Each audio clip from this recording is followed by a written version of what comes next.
Ang dalawang martial saints. Kabanata 831, ang paraan sa pagbukas ng Mystic Realm. Ang lalaking may bigot sa kabilang dulo ay nagsabi, mukhang nabuhay muli ang mga bangkay ng Immortal Slaying Sect. Ang mga talukap ni Chinyu ay kumaibot. Ang mga bangkay ng Immortal Slaying Sect ay nabuhay na muli. Hindi pa ba naging abo ang mga bangkay na iyon? Nagmamadaling tanong ni Chinyu. Ang lalaking may bigot ay umungol at nagpatuloy, sinala ko na ang mga bangkay na ito ay nagmula sa ilalim ng lupa ng Immortal Slaying Sect. Sa madaling salita, ang nakita namin ay ang ibabaw ng Immortal Slaying Sect, habang ang mga totoong bangkay ay inilibing sa ilalim ng lupa. Dahil dito nakaramdam si Chinyu ng matinding panganib. Ang mga bangkay ng Immortal Slaying Sect ay nasa antas ng Mighty Realm. Kung may mabubuhay na muli sa mga bangkay ng Immortal Slaying Sect, kung gayon walang makakapigil sa kanila. Sasabihin ko sa iyo pagbalik ko, sabi ng lalaking may bigot. Okay, pagsang-ayon ni Chinyu at ibinaba ang telepono. Tumayo siya roon at nag-isip sandali, pagkatapos ay sinabi sa mahinang boses, kalimutan mo na ito. Kahit na sila ay talagang muling nabuhay, ang dapat alalahanin ay ang Jingdo Martial Arts Association. Bukod dito, mayroong isang misteryosong tagapag-alaga. Kinabukasan, nagpunta muli si Chinyu sa piitan at natagpuan si Zinke. Sa isang maikling gabi, si Zinke ay tila nagbago sa ibang tao, na para bang siya ay may edad na 12-dosenang taon. Kapag ang isang tao ay nawalan ng pag-asa, mawawala ang lahat ng kanyang lakas at espiritu. Paano na? Pinag-isipan mo na ba? Walang pakialam na sabi ni Chinyu. Nagmamadaling itinaas ni Zinke ang kanyang ulo para tingnan si Chinyu at sinabing, talagang pakakawalan mo ako, tama. Ads by Pop Future. Talagang, nakangiting sabi ni Chinyu. Kinagat ni Zinke ang kanyang mga ngipin. Kinuha niya ang token sa kanyang bulsa at ibinigay kay Chinyu. Ano ba talaga itong token? Pinalaki ni Chinyu ang token sa kanyang kamay. Hindi niya maiwasang magduda. Sinabi ni Zinke, ginagamit ang token na ito para tuklasin ang mga diskarte ng Mystic Realm Daoist. Mga diskarte sa Mystic Realm Daoist.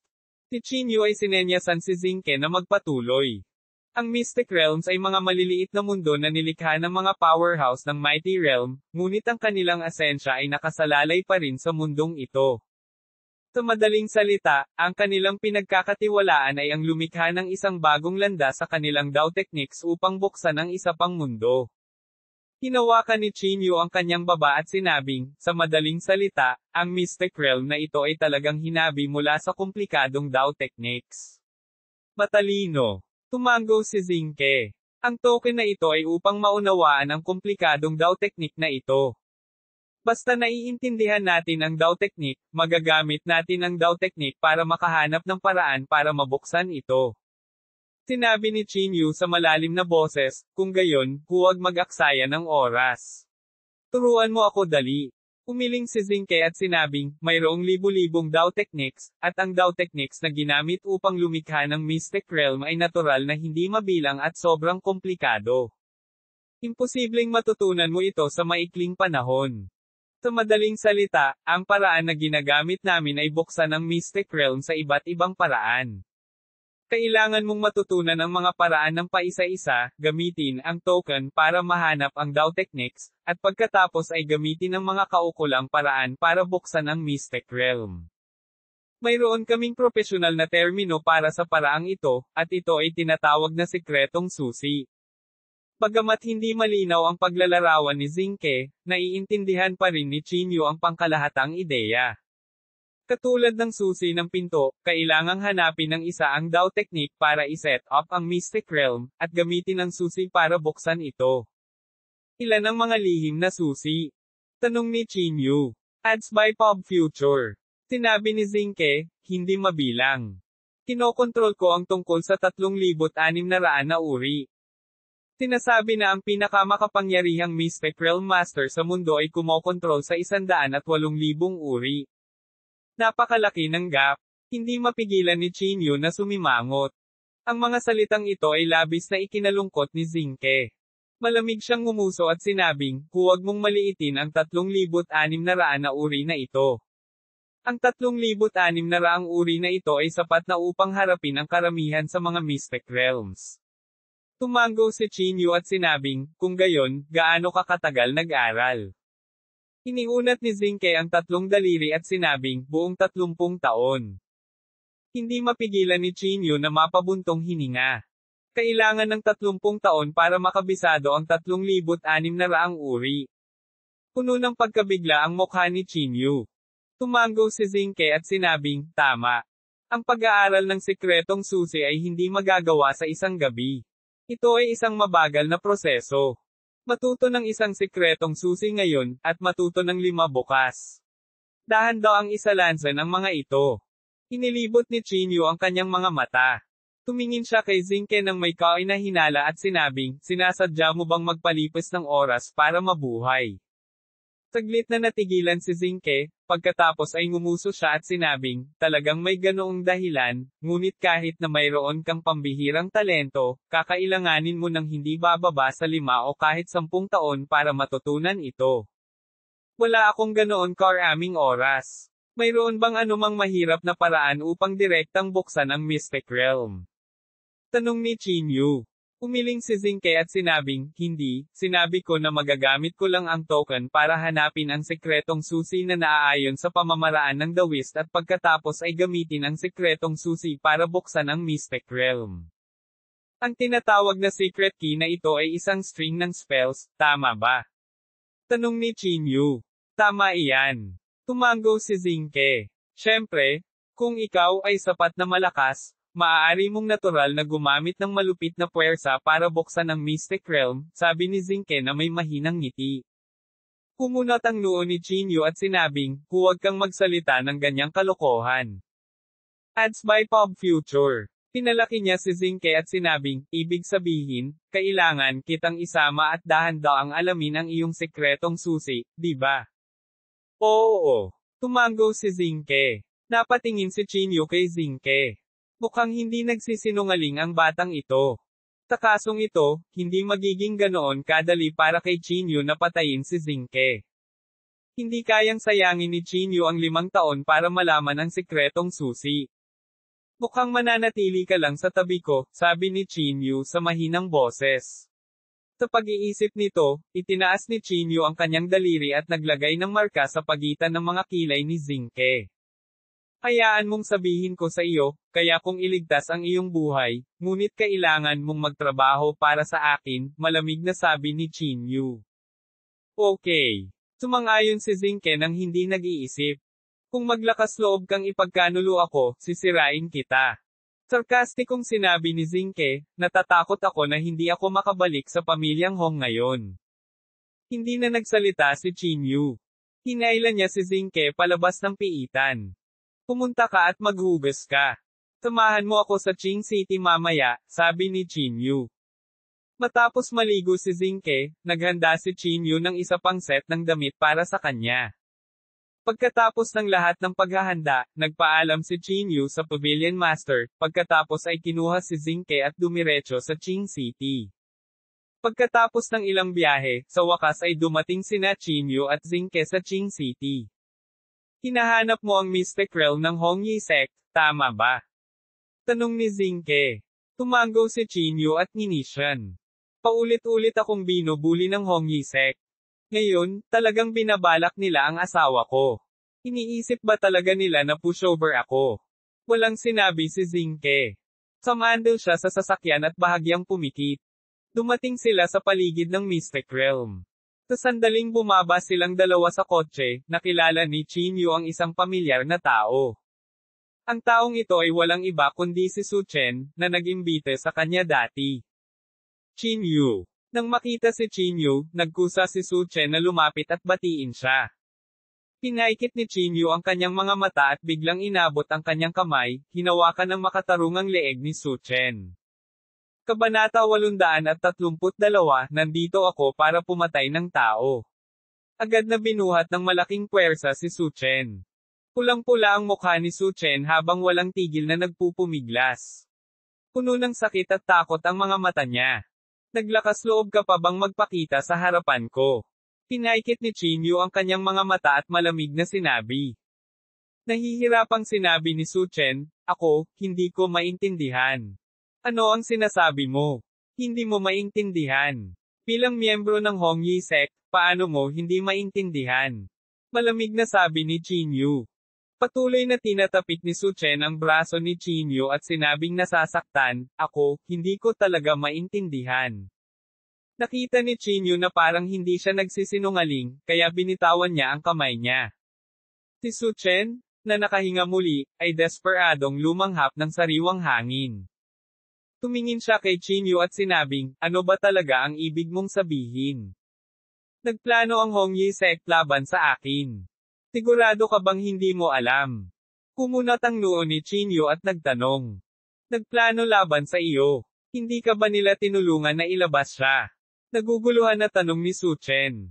Sumulyap si Chinyu kay Xingke at sinabing, kilala mo ba siya? Hindi, walang ekspresyong sabi ni Xingke. Sinabi ni Chinyu sa mahinang boses, siguro hindi talaga alam ni Su Chen. Dalhin mo ako sa Hongyi sect, sabi ni Chinyu kay Su Chen. Tumayo si Su Chen mula sa lupa at medyo may pait na sinabi, bigla mo akong inatake. Bakit kita dadalhin doon? Kung talagang hindi mo alam, maaari akong humingi ng tawad sa iyo, sabi ni Chinyu. Sinabi ni Su Chen sa mahinang boses, sino ang nagmamalasakit sa iyong paghingi ng tawad? Bagamat sinabi niya iyon, pinangunahan pa rin niya si Chinyu patungo sa Mystic Realm. Dumating silang tatlo sa entrance ng Mystic Realm. Si Su Chen ay hindi pumasok sa Mystic Realm sa parehong paraan tulad ng dati. Maaari lamang niyang ilabas ang kanyang telepono upang ipaalam kay Songshan. Makalipas ang ilang minuto, ang mga sinag ng liwanag ay kumikislap na parang mga alon sa harapan nilang dalawa. Pagkatapos, nakita nila si Songshan na lumabas ng Mystic Realm. Magsasalita na sana siya, ngunit nang makita niya si Chinyu sa tabi ni Su Chen, ang kanyang ekspresyon ay nagbago ng husto. Walang sabi-sabi, diretso niyang isinara ang pasukan ng Mystic Realm. Napatulala si Su Chen. Tinulyapan niya si Chinyu at sinabing, ano? Anong nangyayari? Hindi nagpaliwanag si Chinyu. Sa halip, lumingon siya kay Xingke at sinabing, maaari mong buksan ang Mystic Realm na ito, tama ba? Tumango si Xingke at sinabing, ito ang pinakakaraniwan at pinakasimpleng Mystic Realm. Ang sekretong susi ay napakasimple rin. Kung gayon, huwag mag-aksaya ng oras. Tulungan mo akong buksan ito. Napaatras si Chinyu. Naglakad si Xingke sa harap ng Mystic Realm. Kinuha niya ang kanyang token at nagsimulang maghanap para sa Mystic Realms The Whisk Techniques. Kahit na si Xingke ay miyembro din ng Hongyi sect, wala siyang alam tungkol sa Mystic Realm na ito. Sa sandaling ito, sa Mystic Realm, si Songshan ay desperadong tumatakbo patungo sa opisina ni Ningkun. Mr. Ning, may nangyaring masama. Huminga si Songshan at itinulak ang pinto. Tinulyapan siya ni Ningkun at malamig na sinabi, ano ang problema? Bakit ka nagkakagulo? Napalunok si Songshan at sinabing, narito si Chinyu. Nasa entrance siya ng Mystic Realm. Muntik ko na siyang ipasok ngayon. Chinyu. Biglang tumayo si Ningkun at baka sa mukha niya ang pag-aalala. Alam na alam ni Ningkun si Chinyu na pumunta dito sa pagkakataong ito para ayusin ang score. Huwag kang mag-alala, hindi niya mabubuksan itong Mystic Realm. Lumakad pasulong si Ancestor Guan at mahinang sinabi. Mr. Ning, ano ang kinakatakutan mo? Ito ay isang Mystic Realm. Kung wala ang aming pahintulot, sino ang maaaring pumasok? Tinulyapan siya ni Ningkun at bahagyang gumaan ang pakiramdam. Ngunit pagkatapos mag-isip ng ilang sandali, sa wakas ay nagpasya si Ningkun na pumunta sa kanyang immediate superior para pag-usapan ito. Dito na lang kayo mag-ingat. Kung talagang darating si Chinyu, mag-isip kayo ng paraan para pigilan siya, sabi ni Ningkun. Ngumisi si Ancestor Guan. Siya ay isang tagalabas. Paano siya makakapasok? Hindi kumibo si Ningkun at mabilis na naglakad patungo sa kwarto ng lalaking nakaitim na damit. Nakarating siya sa kwarto ng lalaking nakasuot ng itim.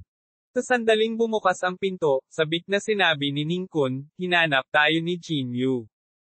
Nagbabantay siya ngayon sa labas ng Mystic Realm. Nang marinig ito, biglang tumayo ang lalaking nakasuot ng itim. Bakas ang takot sa kanyang mukha, at hindi niya namamalayan na napaatras siya ng 2 hakbang. Sir, ano pong problema? Hindi maiwasan ni Ningkon na mataranta. Si Chinyu ay nasa labas pa rin ng Mystic Realm. Hindi naman siya dapat makapasok, diba? Hindi kumibo ang lalaking nakasuot ng itim, ngunit tumutulo ang malamig na pawis sa kanyang noo. Pagkalipas ng ilang minuto, ang lalaking nakasuot ng itim na damit ay naglakas loob at nagsabi, nasa kamay niya si Mystic Realm Master Zinke. Mystic Realm Master. Agad na nagbago ang ekspresyon ni Ningkun. Nagkunwaring kalmado ang lalaking nakasuot ng itim at sinabing, mag-isip ka muna ng paraan para mapatatag siya. Kailangan ko ng ilang oras para gumamit ng lihim na pamamaraan para harapin siya. Nagmamadaling tumango si Ningkun at sinabing, Sir, huwag kang mag-alala. Naiintindihan ko. Pagkasabi nito, tumalikod si Ningkun at naglakad palabas. Pagkaalis ni Ningkun, ganap na nagdilim ang ekspresyon ng lalaking nakasuot ng itim. Hindi ako pwedeng umupo na lang dito at maghintay sa kamatayan. Huminga ng malalim ang lalaking nakasuot ng itim. Kung makakarating si Chinyu sa Qing City sa oras na ito, ibig sabihin ay patay na si Elder Shen. Maging si Elder Shen ay namatay sa kanyang mga kamay. Anong lakas ko para labanan siya? Panipi. Napag-alaman na ang lalaking nakaitim na ito ay walang lihim na pamamaraan. Ang naiisip niya lang ay tumakas ng mabilis. Sa labas ng Mystic Realm. Mabilis na binuksan ni Zinke ang Mystic Realm. Wow! Paano mo nagawa? Natigilan si Su Chen. Sumulyap si Chinyu sa kanya at hindi nagpaliwanag. Sa halip, sinabi niya, sumama ka sa akin. Okay. Hindi masyadong nag-isip si Su Chen. Agad niyang sinundan si Chinyu sa Mystic Realm. Pagpasok nilang tatlo, unti-unting nawala ang pasukan. Sa sandaling tumuntong sila sa Mystic Realm, hindi mapigilan ni Chinyu na bahagyang sumimangot. Kung ikukumpara sa pangalawang Mystic Realm ng Jingdu Martial Arts Association, talagang masyadong sira ang lugar na ito. Hindi lamang walang masaganang espiritual na enerhiya, at maging ang mga gusali sa loob ay nagkagulo. Ito ay isang mababang antas ng Mystic Realm. Walang kakaiba dito. Tila napansin ni Zinke ang pagkalito ni Chinyu. Salamat, ungol ni Chinyu at pagkatapos ay humakbang patungo sa bulwagan. Sa bulwagan, nakaupo doon si Ningkun at umiinom ng tsaa, naghihintay sa pagdating ni Chinyu. Sa buong bulwagan, mayroong ilang martial marquis na nakatayo, at sina Songshan at Ancestor Guan ay nakatayo sa likod ni Ningkun. Hindi nagtagal, dinala ni Chinyu si Su Chen sa bulwagan. Pagpasok pa lang nila, masigasig na sinabi ni Ningkun, Chinyu, bakit ka nandito? Bakit hindi mo ako pinaalam pagdating mo? Tama, para makapunta kami at malugod ka. Nakangiti ring sabi ni Songshan. Sumulyap si Chinyu sa kanya. Nang walang sinasabi, sinampal niya si Songshan sa hangin at direktang binasag ang ulo niya. Ang biglaang pagbabago ng mga pangyayari ay agad na naging sanhi ng pagkataranta sa buong bulwagan. Puno ng pagkabigla ang mukha ni Ancestor Guan na nauwi sa takot. Chinyu? Ikaw. Ano ang ibig mong sabihin dito? Kinagat ni Ningkun ang kanyang mga ngipin at naglakas loob para sabihin. Malamig na tiningnan ni Chinyu si Ningkun at sinabing, tumigil ka na sa pagpapanggap. Hindi ako nandito para makipag-ayos sa iyo. Nandito ako para pumatay ng tao. Kabanata 833, sinakop ang Mystic Realm. Tinampal niya hanggang sa mamatay ang pambihirang Songshan ng pagtaas ng kanyang kamay. Ang hakbang na ito ay nagulat sa lahat ng naruroon. Ang mga salita ni Chinyu ay nagpadilim sa ekspresyon ni Ningkun. Bagamat gusto niyang sumikat, naalala niya ang sinabi ng lalaking nakaitim na damit at sa huli ay tiniis niya ito. Chinyu? Alam kong sinaktan ka nina Songshan at Ancestor Guan, ngunit hindi mo kailangang pumatay ng tao, sabi ni Ningkun. Pinaikit ni Chinyu ang kanyang mga mata at nginisyan. Maliit na prito lang silang dalawa. Wala akong pakialam sa kanila. Dapat mong malaman ng malinaw kung ano ang ginawa ng Hong Yisek. Huwag kang tulala. Tulala si Ningkun at sinabing, Chinyu, ano ang ibig mong sabihin? Bakit hindi ko maintindihan? Hindi mo kailangang intindihin. Kailangan mo lang malaman na papatayin ko kayong lahat ngayon. Ang katawan ni Chinyu ay naglabas ng isang malakas na aura na nakamamatay. Mabilis na ikinaway ni Ningkun ang kanyang kamay at sinabing, Chinyu, natatakot ako na may hindi pagkakaunawaan sa pagitan natin. Huwag padulos-dalos. Hindi umimik si Chinyu. Isang hampas ng palad ang tanging natanggap niya.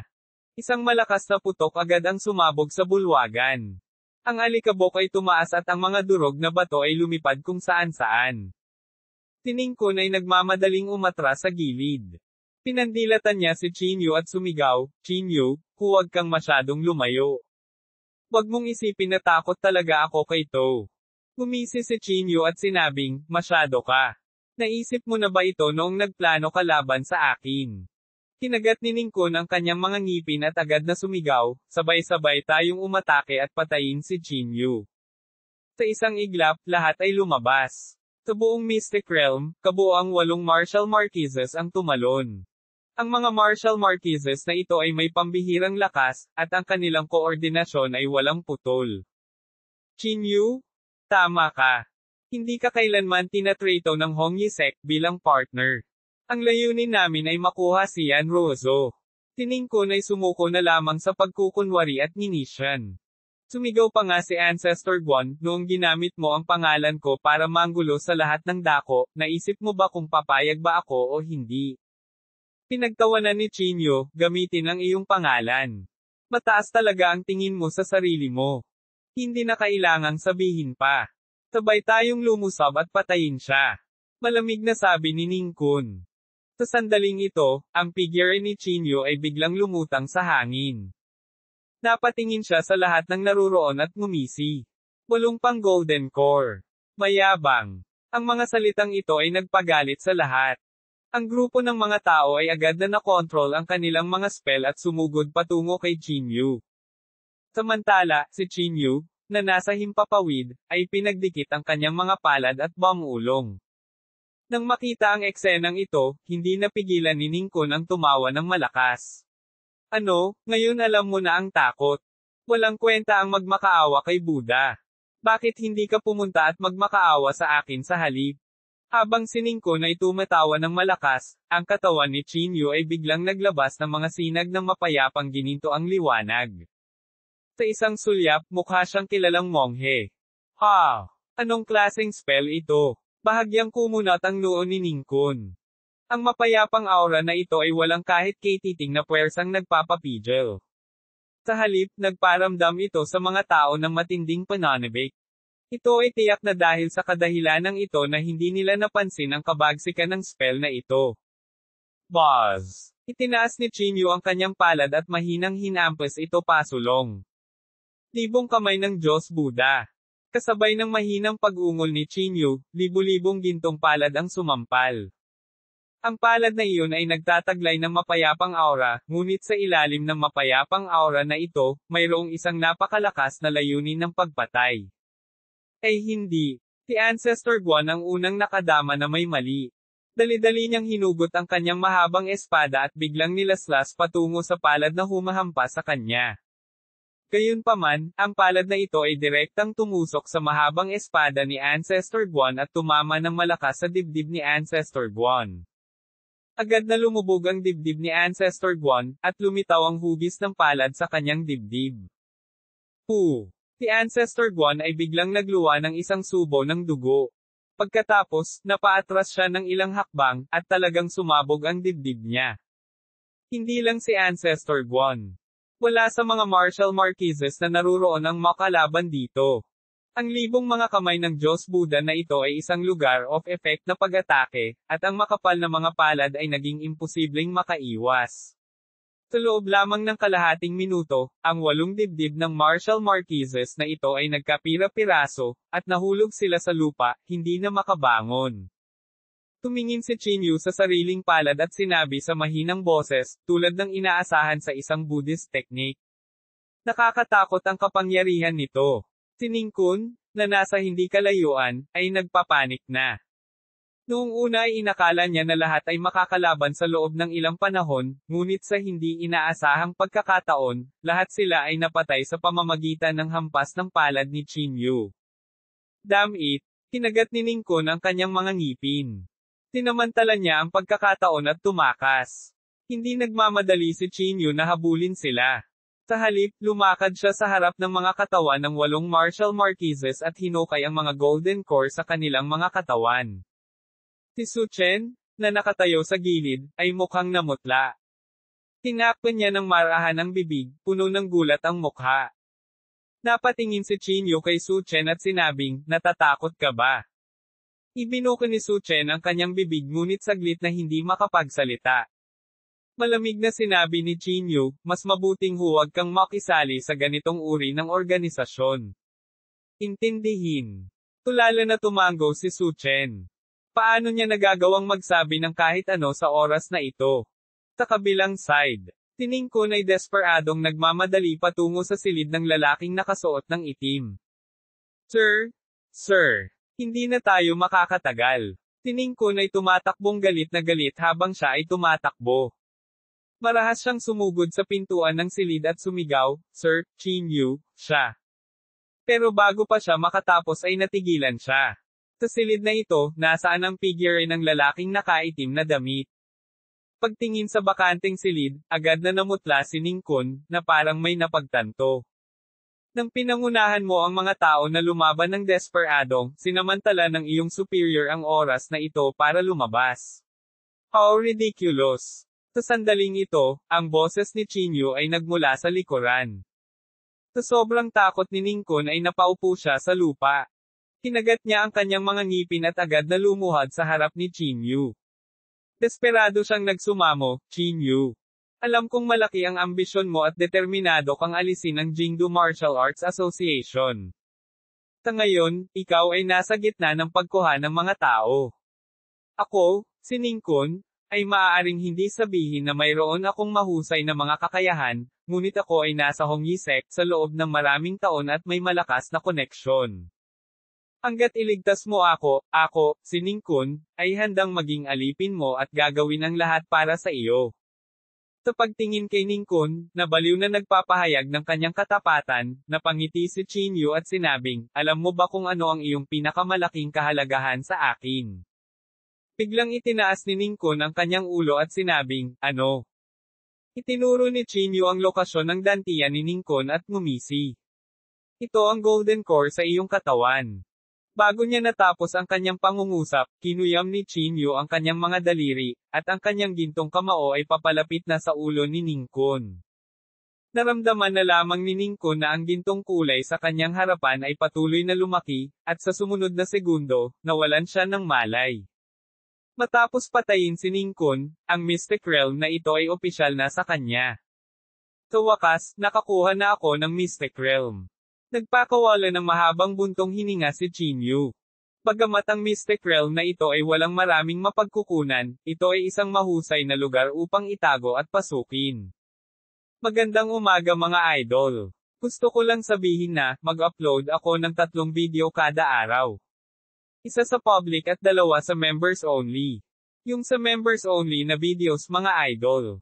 Isipin nyo na lang ito na donasyon nyo ito para sa akin. Medyo maliit lang kasi ang income ko dito sa pag-upload kaya humihingi ako ng donasyon sa inyo.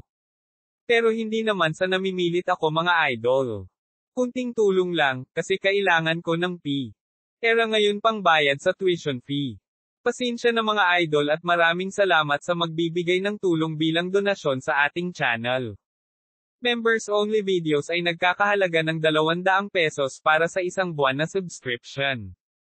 At sa kayong mga magdo-donate ay bibigyan ko kayo ng chance para mag-request ng gusto nyong nobela na i-upload ko dito sa channel. Pero yung videos ay may lalagay parent sa members only videos. Maraming salamat mga idol, at sana suportahan nyo pa rin ang aking channel. Kabanata 834, Dark Energy Resources. Maraming bahay sa Mystic Realm na ito. Hindi banggitin ang pamumuhay sa kanila, sapat na iyon upang suportahan ang isang sekta. Gayunpaman, ang pinakamahalagang bagay para kay Chinyu sa ngayon ay itago ang kanyang sarili.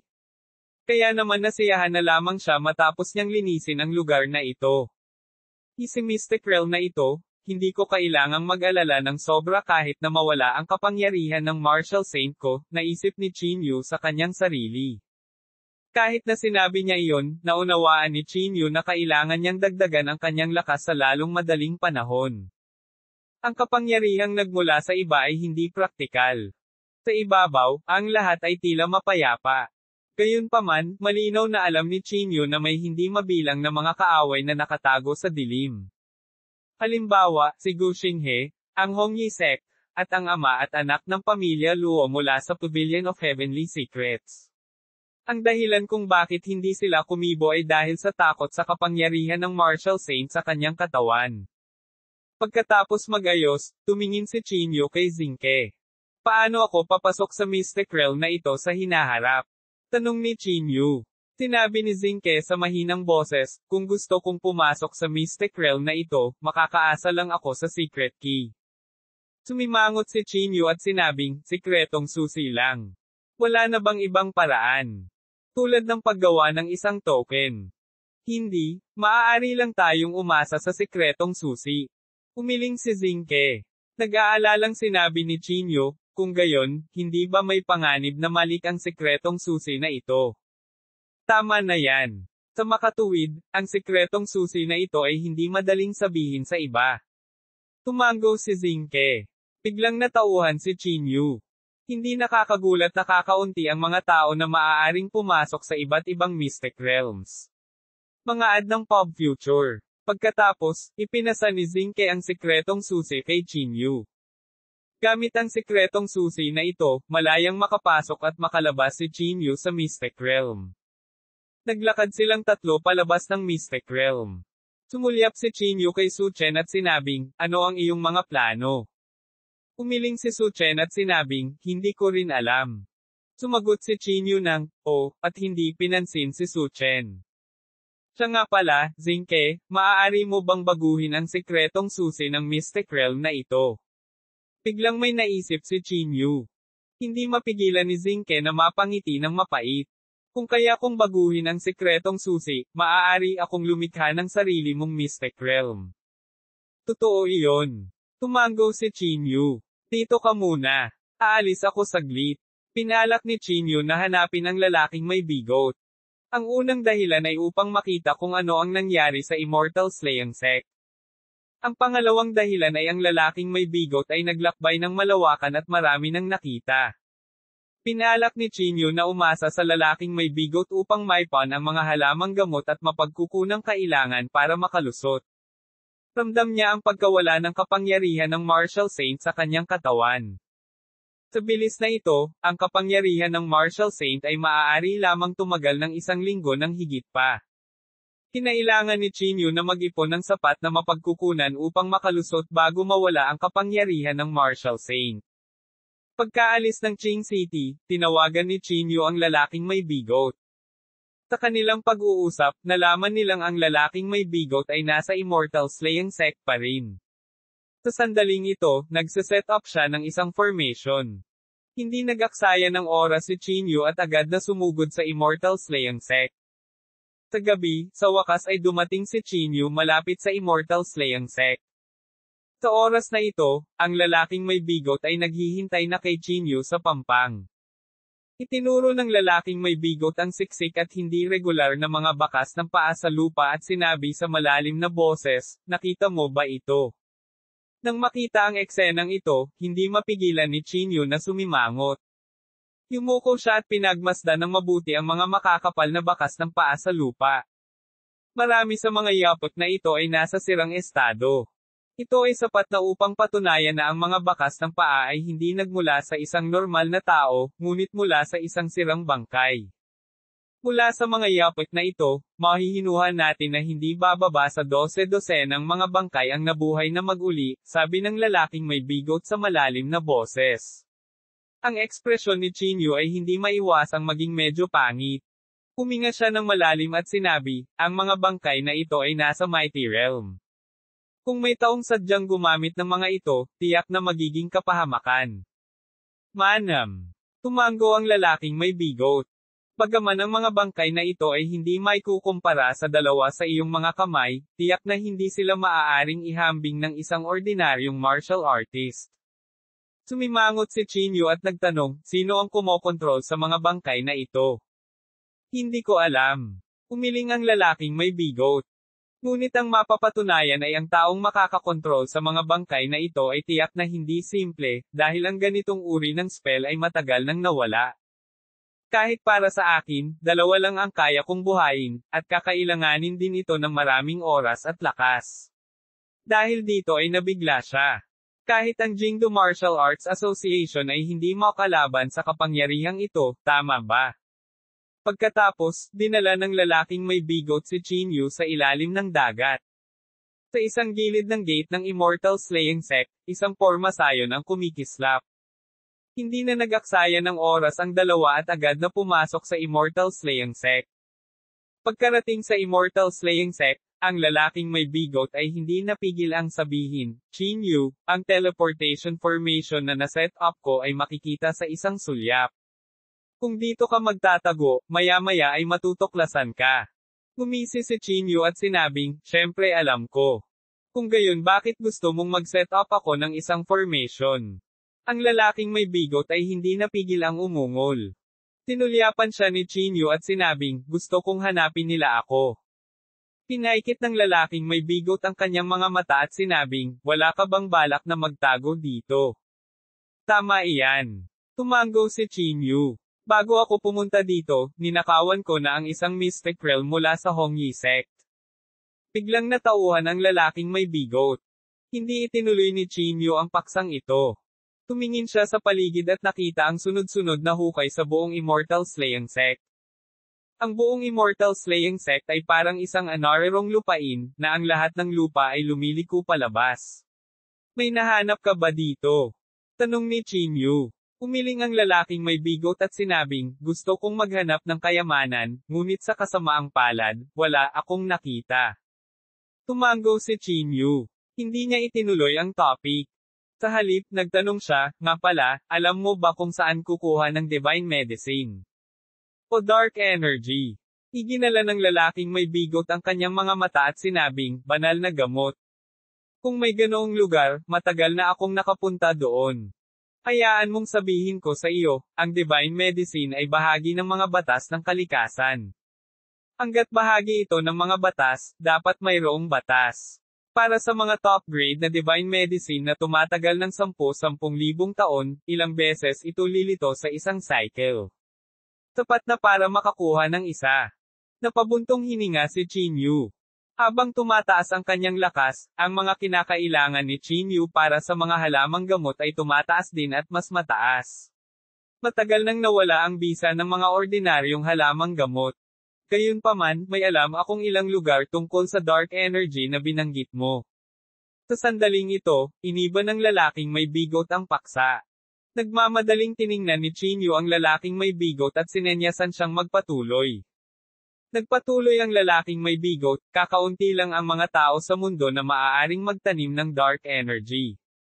Ito rin ay humahantong sa katotohanan na hindi maraming mga mapagkukunan ng madilim na enerhiya ang pinagsamantalahan.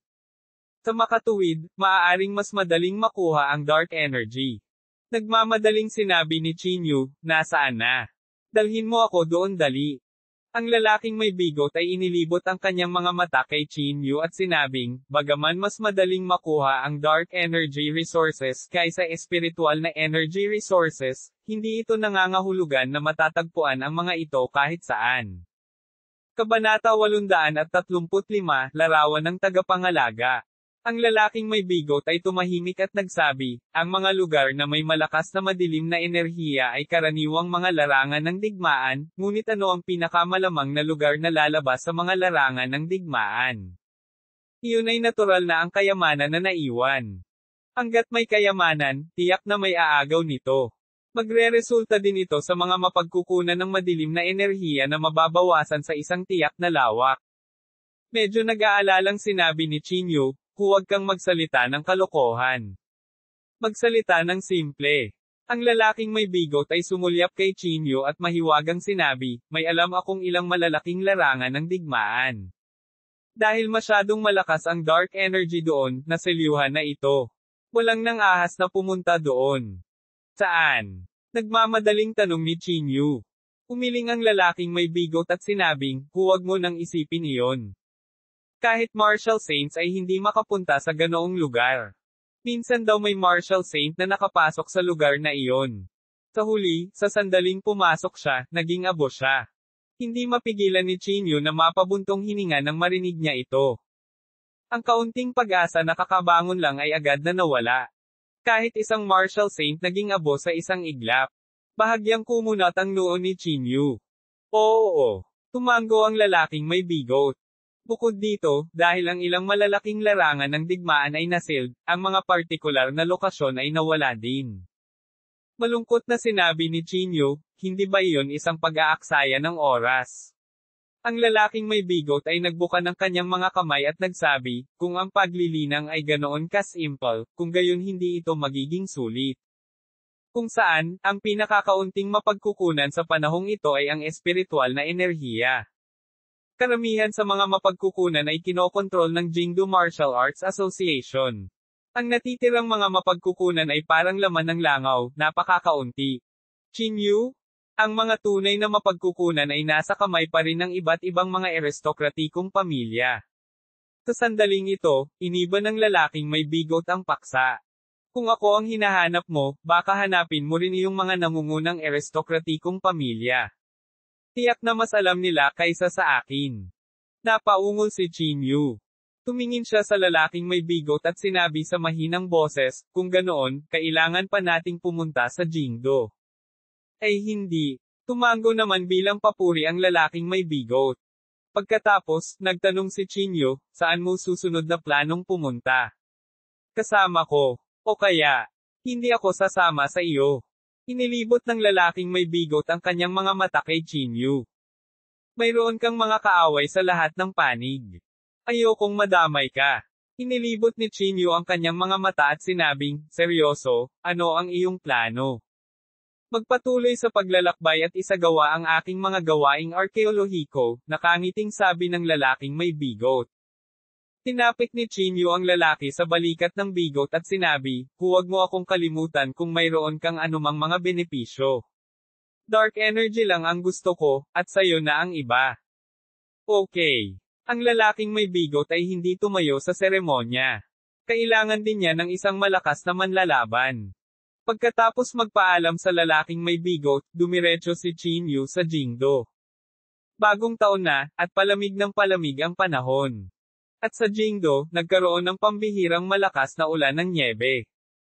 Naglakad-lakad si Chinyu sa makapal na nyebe habang nakikinig sa maingay na tunog sa paligid niya. Ang mga bata ay nakikipaglaban sa snowball at nagtatayo ng mga snowmen, at ang mga matatanda sa daan ay nagmumura dahil sa mga masikip na trapiko o mga banggaan sa likuran. Sa ilang sandali, nakaramdam ng pananibik si Chinyu. Kung hindi ako tumapak sa landas ng paglilinang, anong uri ng buhay ang aking mabubuhay ngayon? Biglang namulat si Chinyu. Ang kanyang estado ng pag-iisip ay bumuti rin sa sandaling ito. Nagulat ito kay Chinyu. Hindi nakakagulat na pipiliin ng mga powerhouse na iyon na pumasok sa kaharian ng tao kapag nakatagpo sila ng bottleneck, sabi ni Chinyu sa mahinang boses. Ang buhay ay puno ng sigla. Habang nag-iisip si Chinyu, biglang tumunog ang kanyang telepono. Kinuha niya ang telepono at nakitang si Zhuang Teng ang tumatawag. Ngumiti siya sa telepono at sinabing, Brother Chin, we are having a dinner party. Gusto mo bang sumali sa saya? Dinner party. Nag-isip sandali si Chinyu at sumang-ayon, okay, nasaan na? Ngumiti si Zhuang Teng at sinabing, nasa bahay ko. Magpapadala ako ng sasakyan para sunduin ka mamaya. Hindi naman kailangan yon. Sabihin mo lang sa akin ang address, pagsang-ayon ni Chinyu. Nang makita ito, hindi na iginiit ni Zhuang Teng. Matapos ibigay kay Chinyu ang address, ibinaba niya ang telepono. Hihingi sana si Chinyu sa mga nangungunang aristokratikong pamilyang ito ng mga mapagkukunan, ngunit hindi niya inaasahan na tatawag si Zhuang Teng. Pagkatapos ibaba ang telepono, tumawag si Chinyu sa isang kotse at sumugod sa pamilya Zhuang.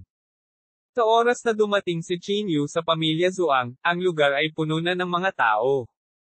Kailangang sabihin na ang pamilya Zhuang ay napakalaki. Ang open-air plaza ay nagkaroon na ng handaan. Ang pasukan ay napuno ng mga mamahaling sasakyan. Napakalinaw na maliban sa mga maharlikang bata ng martial arts circle, ang mayamang tagapagmana sa Jingdo ay nakatanggap din ng imbitasyon. Kuya Chin. Sa sandaling ito, lumakad si Chu Heng at binati si Chin Yu. Tumango si Chin Yu sa kanya at nakangiting sinabi, ang mga bagay ay talagang buhay na buhay ngayon. Ngumiti si Chu Heng at sinabing, oo, kaarawan ngayon ni Zhuang Teng. Taon-taon, magdaraw siya ng malaking salo sa kanyang kaarawan. Birthday. Ito, wala akong panahon para maghanda ng kahit anong regalo. Medyo napahiya si Chin Yu. Ngumiti si Chu Heng at sinabing, okay lang. Basta nandito ka, sapat na. Habang nagsasalita sila, dinala ni Chu Heng si Chin Yu sa sofa at umupo.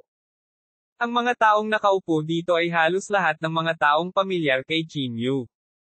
Kuya Chin, maupo ka muna. Tutulungan ko si Zhuang Teng, sabi ni Chu Heng. Okay. Bahagyang tumango si Chin Yu. Pagkaalis niya, hindi napigilan ni Chin Yu na mapabuntong hininga at sabihing, dalubhasa talaga si Zhuang Teng sa pakikisalamuha. Si Kung Yun, na nasa gilid, ay tumango at nagsabi, Manam, hindi ganoon kaganda ang cultivation ng taong ito, pero mahilig siyang makihalubilo at may malawak na network. Habang nagsasalita siya, naglakad si Yao Ming at Wan Gokyong mula sa hindi kalayuan. Chin Yu? Nagkataon lang. Nandito ka rin. Ngumiti si Wan Gokyong. Tumango si Chin Yu sa kanya bilang isang paraan ng pagbati. Kasunod nito, binati ni Wan Gokyong ang lahat ng naruroon bago tuluyang dumapo ang kanyang tingin kay Chin Yu. Kuya Chin, pwede ba akong makausap? Tanong ni Wan Gokyong. Si Chin Yu ay hindi masyadong nag-isip tungkol dito. Agad siyang tumayo at sinundan si Wan Gokyong sa gilid. Dumating silang dalawa sa isang ilang na lugar. Sinabi ni Wan Gokyong, Chin Yu, hindi mo ba gustong tingnan ang larawan ng guardian? Kinuha ko. O talaga. Nagtaas ng kilay si Chin Yu. Isang bakas ng interes ang sumilay sa kanyang mga mata. Kinuha ni Wan Gokyong ang kanyang telepono at kumuha ng litrato. Pagkatapos, ibinigay niya ang telepono kay Chin Yu at sinabing, ito ang larawan ng tagapangalaga. Kinuha ni Chin Yu ang telepono at tiningnan ang portrait sa telepono. Isang bakas ng pagkabigla ang sumilay sa mukha ni Chin Yu.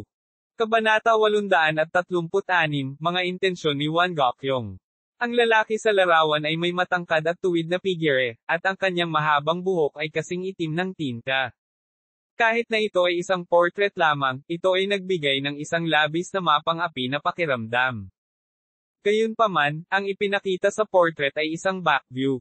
Gayunpaman, ang back view na ito ang nagpalaki sa mga mata ni Chin Yu. Ito ay dahil ang taong ito ay lubos na pamilyar kay Chin Yu. Dahil sa pagiging pamilyar na iyon, halos manginig si Chin Yu. Itinaas niya ang kanyang ulo at biglang tumingin kay Wan Gokyong habang sinasabi, sa likod lang. Oo, bihira na ang may back view. Pinigay ni Wan Gokyong ang kanyang mga kamay at sinabi. Ang ekspresyon ni Chin Yu ay sobrang komplikado. Dahil sa pagkagulat sa kanyang mukha, medyo natarante si Wan Gokyong. Ano bang problema mo? Naguguluhan na tanong ni Wan Gokyong. Umiling si Chin Yu at sinubukan ang kanyang makakaya na pagaanan ang kanyang emosyon habang sinasabing, okay lang ako. Pansamantalang sinabi ni Wan Gokyong, kung may pagkakataon, maaari kang pumunta sa aking bahay at tingnan. Okay. Mabilis na tumango si Chin Yu. Bumalik siya sa sofa at umupo, medyo absent-minded. Inabutan ni Xiao Yuan si Chin Yu ng isang bote ng alak, ngunit hindi siya pinansin ni Chin Yu. Ang puso ni Chin Yu ay puno ng pagkabigla. Ang dahilan ay dahil ang tagapangalaga ay masyadong katulad ng kanyang ama. Masyado silang magkatulad. Maaari bang, na ang tagapangalaga ay ang aking ama? Mahinang ungol ni Chin Yu. Kung ganoon talaga, hindi alam ni Chin Yu kung matutuwa o malulungkot. Masaya siya na buhay pa ang kanyang ama. Nalulungkot siya na hindi niya ito binisita. Masigla talaga ngayon. Kahit na umuulan ng malakas, hindi nito mapipigilan ang sigla ng lahat, sabi ni Kung Yun kay Chin Yu. Tumango si Chinyu sa kanya at walang sabi-sabing, oo. Nagpatuloy si Kung Yun, Chinyu, may sasabihin sa iyo ang tatay ko. Ano sa tingin mo? Ang tatay mo. Ang sikat na Kung Luo. Natigilan si Chinyu. Oo. Kahit hindi ko alam kung bakit, pero binanggit ito ng tatay ko. Bahagyang tumango si Kung Yun. Natahimik sandali si Chinyu. Kung gusto niyang opisyal na magdeklare ng digmaan sa Jingdo Martial Arts Association, kakailanganin niya ang suporta ng mga taong ito. Pagkatapos mag-isip tungkol dito, sumang-ayon si Chinyu, okay, ngunit magtatagal ito. Huwag mag-alala, maaari kang magpasya sa oras. Ikinaway ni Kung Yun ang kanyang kamay. Okay. Tumango si Chinyu at sumang-ayon. Narito ang 4 na Young Masters ng Jingdo. Sa sandaling ito, hindi napigilan ni Kung Yun na huminga ng mahina. Pagtingin niya, nakita niyang pumasok ang 4 na binata na maganda ang suot. Sino ang 4 na Young Masters ng Jingdo? Tanong ni Chinyu, medyo naguguluhan.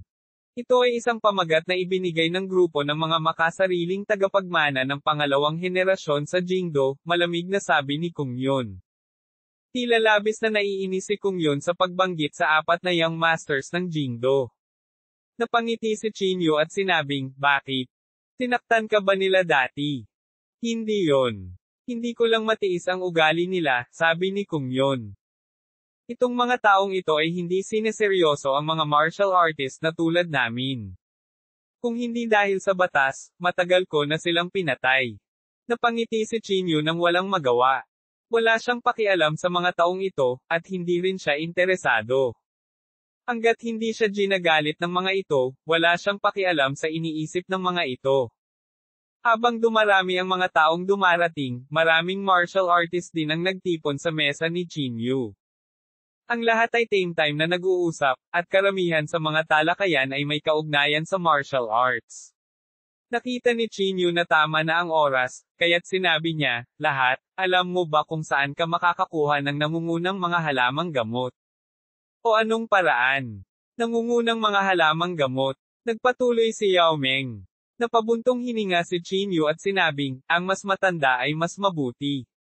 Kung ito ay higit sa 10,000 taong gulang, iyon ang pinakamaganda. Ang mga halamang gamot na higit sa 10,000 taong gulang ay medyo mahirap. Alinman sa kanila ay sapat na upang maakit ang lahat ng mga pangunahing paksayon, sabi ng isang tao. Tama na yan. Kahit na ang mga pangunahing angkan ay walang marami sa kanila. Mga life-saving items yan. Anuman sa mga 10,000 taong gulang na halamang gamot na iyon ay maaaring bumuhay ng mga tao. Hindi napigilan ni Chinyu ang bahagyang buntong hininga nang marinig niya ito. Tila hindi ganoon kadaling makahanap ng 10,000 taong gulang na mga halamang gamot. Chinyu? Maaari kang pumunta at subukan ang exchange meeting, sabi ni Wan Gokyong sa sandaling ito. Exchange meeting. Ano iyon? Naguguluhan na tanong ni Chinyu. Tiningnan ni Wan Gokyong ang lahat at sinabing, ngayong pampubliko na ang Mystic Realm, hindi ko na kailangang itago ito sa lahat. Sabay-sabay na tumingin kay Wan Gokyong ang lahat, naghihintay na magpatuloy siya. Sinabi ni Wan Gokyong, maraming Mystic Realms sa mundong ito, at ang mga may Mystic Realms ay halos martial arts aristokratikong mga pamilya na nananatili sa loob ng hindi mabilang na taon. Sa pangkalahatan, ang kanilang pamana ay napakalakas. Para sa kasalukuyang mundo, ang 10,000 taong gulang na mga halamang gamot ay talagang napakabihirang. Ngunit para sa Mystic Realms, kahit na ang 10,000 taong gulang na mga halamang gamot ay pantay na mahalaga, ang mga ito ay hindi mapapalitan. Kung mayroon kang anumang nangungunang mga kayamanan, marahil ay maaari mong dalhin ang mga ito sa exchange meeting at gamitin ang mga ito upang makipagpalitan. Bago pa makapagsalita si Chinyu, si Xiao Yuan, na nasa gilid, ay nagtanong, kung gayon, saan ang exchange meeting na ito? At paano tayo dapat makilahok? Ngumiti si Wan Gokyong, hindi ako magsisinungaling sa iyo. Ang exchange meet ay inorganisa ng mga aristokratikong pamilya ng iba't ibang Mystic Realms, at ang Wan family ay isa sa mga nag-organisa. Kung tungkol sa lokasyon ng exchange meet, natural ito sa isang Mystic Realm. Kung tutuusin, ang exchange meet ay maraming kayamanan at nagaganap sa isang mystic realm, kaya walang masyadong spot. Apat lang ako. Kung paano ipamahagi ang mga ito, hindi ko pa pinag-isipan. Bahagyang ngumiti si Xiao Yuan at sinabing, Brother Wan, hindi na tayo kailangang mag-suspense. Sabihin mo lang sa amin, paano tayo magpapalit ng pwesto. Sinulyapan ni Wan Gokyong ang lahat at sinabing, ako, si Wan Gokyong, ay hindi isang pilantropo. Kung gusto mo ng pwesto, natural na kailangan mong palitan ito ng kayamanan. Ang sino mang nagdadala ng sapat na kayamanan ay makakakuha ng pwesto. Lahat ay makikipagkompetensya ng patas. Natahimik ang lahat, ngunit napuno sila ng pananabik. Mula nang lumitaw ang Mystic Realm, ang mga mapagkukunan ng iba't ibang mga martial family ay tila medyo mahirap kumpara. Kailan ang eksaktong oras? Tanong ni Qin Yu. Bahagyang ngumiti si Wan Gokyong at sinabing, pagkalipas ng 3 araw. Makalipas ang 3 araw, aalis na tayo. Nang marinig ito, ang lahat ay nagsabi, sige. Sa loob ng 3 araw, tiyak na ipapakita namin ang mga kayamanan. Si Qin Yu ay palihim ding nagkalkula sa loob. Mga kayamanan. Bagamat marami siya sa kanila, tila hindi marami sa kanila ang presentable. At ang mga kalaban na kanilang kinakaharap ay pawang mga nangungunang prinsipe ng iba't ibang mga aristokratikong pamilya. Tiyak na mayroon silang maraming kayamanan sa kanilang mga kamay. Brother Qin, pwede ba tayong mag-usap ng private? Sa sandaling ito, biglang naglakad si Wan Gokyong sa gilid ni Qin Yu. Hindi tumanggi si Qin Yu. Sumunod siya sa likod ni Wan Gokyong at naglakad sa gilid. Sinabi ni Wan Gokyong na may mahinang ngiti, Brother Qin, talagang gusto mong makakuha ng pwesto, tama ba? Hindi ito itinago ni Qin Yu at sinabing may mapait na ngiti, sino ba ang hindi gugustuhing makakuha ng lugar na tulad nito? Walang pakialam na sinabi ni Wan Gokyong, sa totoo lang, mayroon kang kayamanan na sapat na para maakit ako. Hanggat handa kang alisin ito, hindi banggitin ang isang lugar, maaari ko ring bigyan ka ng isang 10,000 taong gulang na damo. Bahagyang nanliit ang mga mata ni Qin Yu, at ang kanyang ekspresyon ay agad na naging malamig. Nahulaan na niya kung ano ang gusto ni Wan Gokyong. Kabanata 837, mas kinikilabutan ako. Kalimutan mo na, ayaw ko na ng tinatawag na kota, malamig na sabi ni Qin Yu. Gayunpaman, hindi sumuko si Wan Gokyong. Hinawakan niya ang braso ni Qin Yu at sinabing, Brother Qin, ipinapangako ko sa iyo na hinding-hindi gagawa ng anuman ang pamilya Wan kay Miss Yan. Hiram lang tayo ng kaunti sa dugo niya. Sabi ko, hindi. Tinalikuran ni Qin Yu si Wan Gokyong at tumalikod para umalis. Sa sandaling ito, naging malamig ang ekspresyon ni Wan Gokyong. Qin Yu? Palagi akong magalang sa iyo, ngunit hindi mo sineseryoso ang pamilyang Wan, malamig na sabi ni Wan Gokyong. Tumingin si Qin Yu kay Wan Gokyong at sinabing, hindi ko hahayaang saktan ng sino man si Yan Rozo. Sa sandaling ito, ipinakita ni Wan Gokyong ang kanyang tunay na kulay. Malamig niyang tiningnan si Qin Yu at sinabing, Qin Yu, hayaan mong sabihin ko sa iyo, hindi mo mapoprotektahan si Yan Rozo ng mag-isa. Sa hinaharap, hindi lamang ang pamilyang Wan ang makakakita sa kanya, ngunit hindi mabilang na iba pang mga pamilya ang lilito din. Ang ekspresyon ni Qin Yu ay naging mas malamig at mas malamig. Kung gayon, subukan natin ito, malamig na sabi ni Qin Yu. Pagkasabi nito, tumalikod si Qin Yu at naghanda na umalis. Sa oras na ito, sumigaw si Wan Gokyong mula sa likuran, Qin Yu, tiyak na kukunin ng pamilyang Wan si Yan Rozo. Kung ikaw ay matino, pagkatapos ay magkusa na ibigay siya. Maaalala pa rin ng pamilyang Wan ang iyong pabor. Agad na huminto ang mga yapit ni Qin Yu. Hindi niya maiwasang maramdaman na medyo nakakatawa ito. Noong nakakulong si Yan Rozo sa Jingdo Martial Arts Association, itong mga tinatawag na martial arts aristokratikong mga pamilya ay hindi man lang nang ahas na gumawa ng kahit ano. Walang sino man ang nang ahas na puntiryahin si Yan Rozo. Mayroon silang masamang intensyon, ngunit wala silang lakas ng loob na gawin iyon. Ngunit mula nang ilabas ni Qin Yu si Yan Rozo, ang mga taong ito ay tila nabaliw, desperadong sinusubukang makuha si Yan Rozo.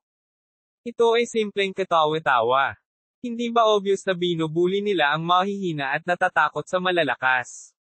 Lumingon si Chinyu at tumingin kay Won Gokyong, at hindi napigil ang mapabuntong hininga. Ikaw.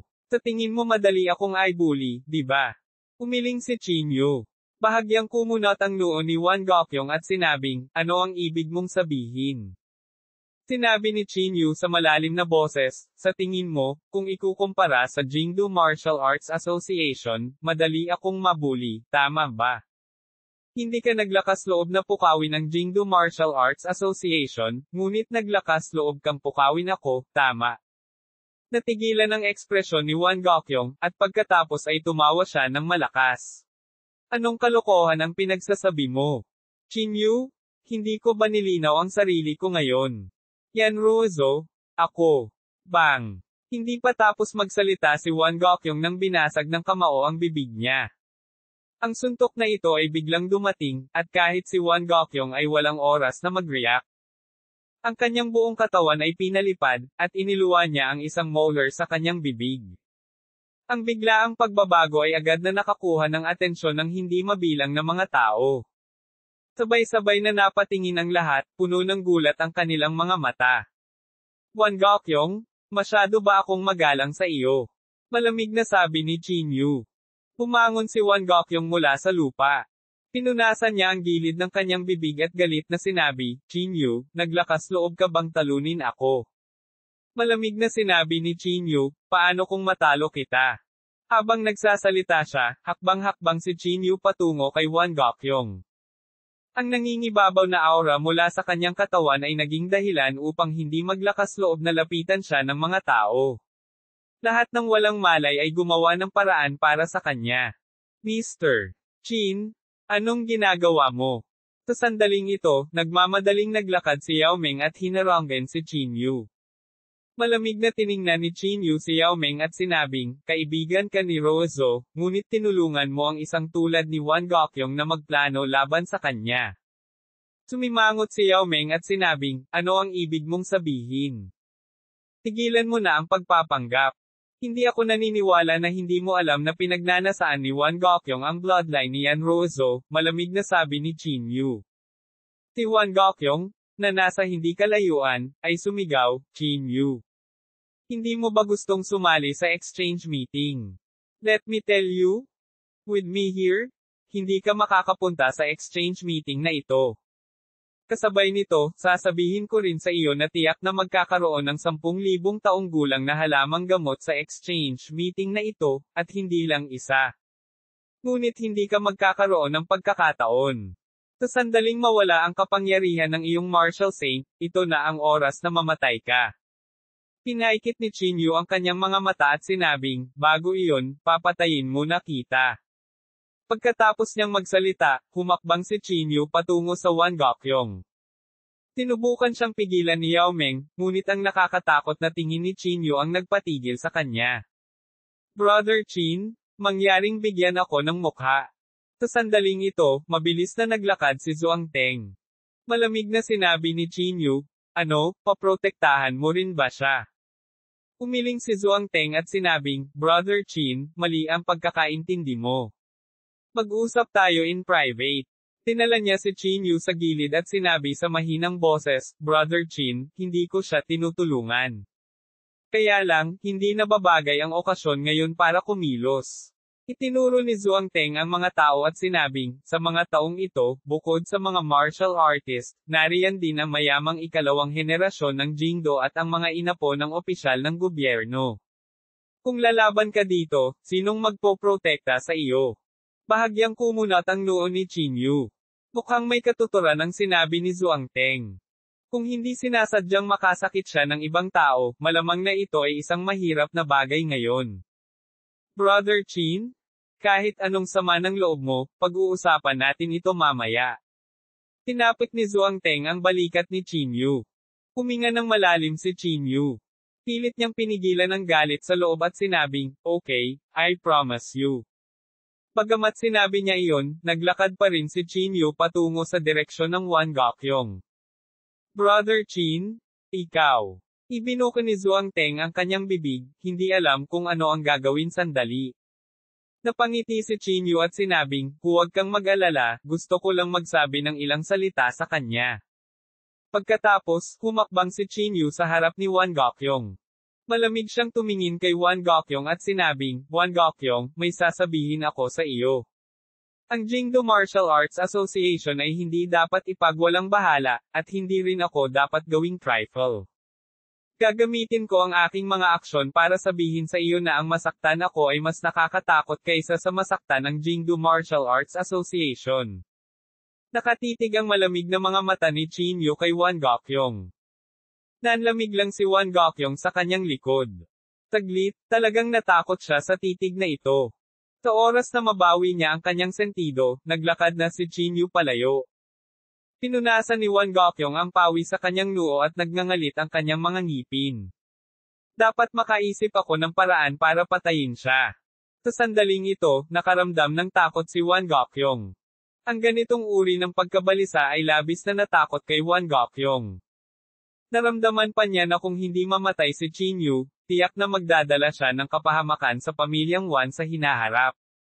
Kailangan kong mag-isip ng paraan, para patayin siya, naisip ni Wan Gokyong sa sarili. Namilog ang mga mata niya, parang may naisip na kontra. Kuya Wan, kumusta? Nasaktan ka ba? May lumapit at nagtanong ng nakakahiyang. Umiling si Wan Gokyong. Tumingin siya kay Zhuang Teng at sinabing, may gagawin ako, kaya umalis muna ako. Pagkasabi nito, mabilis na umalis si Wan Gokyong. Kabanata 838, ang banal na lupain ng paglilinang. Hindi na nanatili si Chinyu. Sa kanyang pagbabalik, ang tanging naiisip niya ay kung paano protektahan si Yan Rozo. Pagkatapos ng maingat na pagsasaalang-alang, chinyap niyo kung ano ang kanyang problema. Ang pinakamalaking problema ay wala siyang sapat na pagpigil. Bagamat winasak ni Chinyu ang dalawang sekta sa isang pagpunta sa ibang bansa, walang nakakaalam sa bansa. Sa pamamagitan lamang ng pagtaas ng kanyang sariling pagpigil, walang maglalakas loob na pukawin siya. Parang Jingdo Martial Arts Association lang. Kahit na hindi sila nagtataglay ng mahusay na lakas sa pakikipaglaban, walang maglalakas loob na guluhin sila. Isang bakas ng kasamaan ang sumilay sa mga mata ni Chinyu. Ang Mystic Realm ay hindi nasa ilalim ng jurisdiction ni Pyro, tama ba? Naningkit ang mga mata ni Chinyu habang umuungol sa mahinang boses. Dahil iyon ang kaso, pagkatapos ay gagawa siya ng isang hakbang laban sa Mystic Realm. Papawiin niya ang isang Mystic Realm para ipakita sa mundo na mas nakakatakot pa siya kaysa sa Jingdo Martial Arts Association. Tuldok. Sa isang tiyak na clubhouse sa Jingdo. Ang clubhouse na ito ay napakataas at iba sa mga ordinaryong clubhouse. Nasa loob ng bahay ang kanilang mga pasilidad, ngunit nakagawa sila ng panlabas na eksena. Ang nakapalibot na rock carry at peking tubig ay tila ito ay totoo. Para talagang paraiso ang clubhouse na ito. Sa sandaling ito, sa isang pavilion sa clubhouse. Si Wan Gokyong ay nakaupo doon at nagtitimpla ng tsaa. Nasa tapat niya ang isang medyo may edad na lalaki. Ang lakas ng lalaki ay hindi maituturing na malakas. Nasa gitna lang siya ng martial marquee realm, ngunit ang kanyang aura ay pambihira. Walang nang ahas na maliitin siya. Gokyong, bakit mo ako hinahanap? Tanong ng medyo may edad na. Bahagyang ngumiti si Wan Gokyong at sinabing, Tito Le, uminom ka muna ng tsaa. Bahagyang tumango ang lalaking tinatawag na Uncle Le. Pagkatapos uminom ng ilang subo ng tsaa, sa wakas ay ibinuka ni Wan Gokyong ang kanyang bibig. Sinabi niya sa malalim na boses, Tito Le, ilang araw na lang gaganapin ang exchange meeting. Ang pamilyang Wan at ang iyong pamilya ay parehong bahagi ng mga organizer. Kung tungkol sa kota, ikaw at ako ang bahala. Bahagyang tumango si Uncle Le at sinabing, anong problema?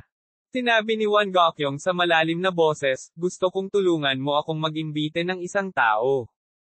Mag-imbite ng isang tao. WHO. Bahagyang kumunat ang noo ni Uncle Le. Isang malamig na liwanag ang sumilay sa mga mata ni Wan Gokyong. Malamig niyang sinabi, Chinyu. Bahagyang kumunat ang noo ni Uncle Le at sinabing, ito ba ang sikat na Chinyu? Tama iyan. Tumango si Wan Gokyong. Ngumiti si Uncle Lee at sinabing, bakit hindi mo siya inimbitahan ng personal? Sa tingin ko, mas malapit ang relasyon mo sa kanya, di ba? Mamantong hininga si Won Gokyong at sinabi kay Uncle Lee ang nangyari. Sinabi ko na hinding-hindi ko siya papasukin sa exchange meeting na ito. Kung iimbitahan ko siya ngayon, magdududa. Umiling si Won Gokyong at sinabing. Agad nitong ikinalitaw si Uncle Lee. Kumunot ang noo niya at sinabing, Gokyong, ayon sa sinabi mo, dapat magkaroon ng awayan sa pagitan mo at sa kanya. Kung ganoon nga, bakit mo pa siya iimbitahan sa exchange meeting? Nang marinig niya ang mga salitang ito, isang bakas ng kasamaan ang agad na sumili sa mga mata ni Won Gokyong. Kasi, gusto ko siyang patayin. Malamig na sabi ni Won Gokyong. Ang mga martial saint ay hindi pinapayagan na lumitaw sa mundong ito. Gayunpaman, kung walang martial saint, imposibleng patayin si Chinyu. Hanggat maaari ko siyang linlanggan sa Mystic Realm, hihilingin ko sa isang martial saint na kumilos at patayin siya ng direkta. Biglang natauhan si Uncle Lee. Para kay Chinyu, gusto mong hilingin sa isang martial saint na kumilos. Nagtatakang tanong ni Uncle Lee. Tumango si Won Gokyong at sinabing, oo, hindi natin siya dapat bigyan ng pagkakataong makatakas. Tito Lee, basta tulungan mo ako, tatandaan ko talaga ang kabaitan mo. Natahimik sandali si Uncle Lee, tapos tumango siya at sinabing, sige, papayag ako. Kinuha ni Won Gokyong ang tasa ng tsaa sa kanyang kamay at nakangiting sinabi, kung gayon, maraming salamat, Tio Lee. Itinaas ng dalawa ang kanilang mga tasa at sabay-sabay na uminom, na nagkasundo. Sa kabilang panig, walang alam si Chinyu tungkol dito. Pagkatapos niyang bumalik sa Martial Arts Academy, iniisip niya kung paano magdambong ng mga resources. Ang exchange meet na ito ay talagang isang magandang pagpipilian, ngunit si Chinyu ay walang pagkakataon na pumasok dito. Mga kayamanan, ungol ni Chinyu sa mahinang boses. Pagkatapos ng maingat na pagkalkula, si Chinyu ay may napakaraming kayamanan sa kanyang mga kamay. Si Chinyu ay may malaking bilang ng mga spell effect ng divine rank na nakuha niya mula sa Pavilion of Heavenly Secrets. Ngunit ang pinakamahalagang bagay ay ang mga formula ng tableta at mga spelling ng divine rank na kontrolado ni Chinyu. Ang lahat ng ito ay iniwan ng kanyang ama, at ang kanilang halaga ay hindi nasusukat. Kung makakapasok ako sa exchange meeting na ito, sa palagay ko ay napakataas ng tsansa kung makakuha ng 10,000 taong gulang na damo, bulong ni Chinyu sa mahinang boses. Gayunpaman, mabilis na nalungkot si Chinyu. Matapos masaktan ng Won Gokyong, malamang na imposible para sa kanya na makapasok sa exchange meeting na ito. Sa sandaling ito, may biglang pumasok mula sa labas. Chinyu, ipinatawag tayo ng Pangulo sa plaza para sa isang pulong. Pagkasabi nito ay nagmamadali siyang tumakbo. Isang pagpupulong. Bahagyang kumunat ang noo ni Chinyu. Hindi na siya nag-isip pa at agad na tumayo at naglakad patungo sa plaza. Sa daan patungo sa plaza, nakita niyang marami ng estudyante ang nagkukumpulan dito. Si Ziyahang at Gu Xinghe ay nakatayo sa harapan. Chinyu. Sa oras na ito, biglang tinapik ni Changmang ang balikat ni Chinyu mula sa likuran. Nang makita si Changmang, nagulat si Chinyu, bumalik ka na. Napabuntong hininga si Changmang at sinabing, katatapos ko lang ayusin ang mga bagay sa bahay at nagmamadaling bumalik. Pagkatapos, nagtanong si Changmang, kumusta ka kamakailan? May nangyari ba? Hindi. Tinapik ni Chinyu ang balikat ni Changmang. Inalis ni Changmang ang kanyang tingin sa mga young masters na ito mula sa Jingdo at sinabing may malamig na nguso, ipapaalis ko ang mga taong ito sa mundong ito maya-maya. Habang nagkukwentuhan pa lang silang dalawa, umubos si Ziyahang sa stage.